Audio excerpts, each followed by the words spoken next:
नागरी नाटक मंडली ट्रस्ट में G20 संगोष्ठी का आयोजन किया गया।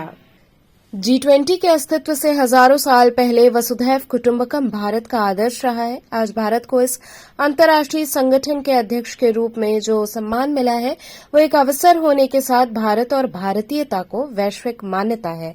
अंतर्राष्ट्रीय Sahyog Parishad, Jai Shri Krishna foundation, senior citizen trust of India, Shilpayan Kashi Varanasi, Virasat foundation, rotary Varanasi एवं नागरी नाटक मंडली ट्रस्ट की तरफ से आयोजित संगोष्ठी में वक्ताओं ने ये बातें कही। प्रोफेसर निर्मला एस मौर्य ने G20 के महत्व पर प्रकाश डाला।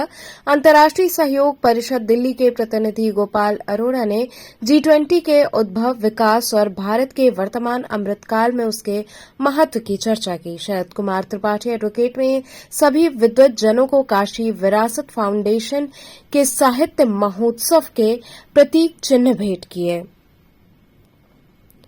कार्यक्रम में डॉक्टर संजय मेहता, संजीव श्रीवास्तव, चंद्रशेखर कपूर, संजीव अग्रवाल, देवाशीष डे, आशीष बसाक इत्यादि लोग उपस्थित रहे। पवित्र कहते हैं। अब आप देखिए नदी कितनी सुंदर हो रही है सब जगह की, लेकिन नदियों में आज भी गंदगी लोग डालते हैं।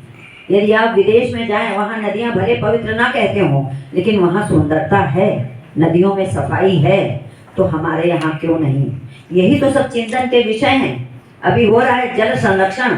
मैं आपको बता रही थी कि विश्वविद्यालय, चाहे G20 की बात हो, चाहे धरती को बचाने की बात हो, हमारे डॉक्टर बैठे हुए हैं। आज मुझे तो गर्व है कि मैंने आपको सम्मानित किया।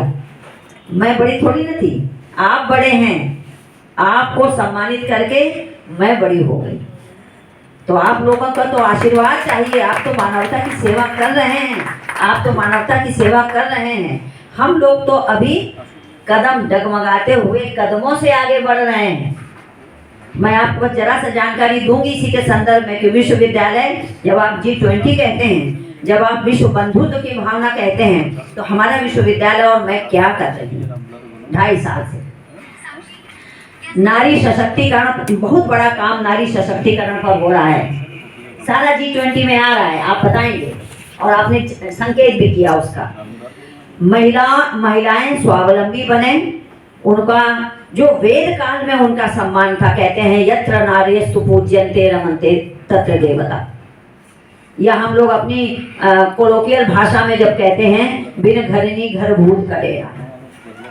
तो क्या कारण था कि उत्तर वैदिक काल में, जहां उस समय वैदिक काल में रोमसा, लोपामुद्रा, मैत्रेयी, गार्गी, ये ऋषिकाएं हुआ करती थी, जो ऋचाएं करती थी। बहुत बड़े बड़े विद्वान यहाँ बैठे, हमारे संचालक महोदय भी।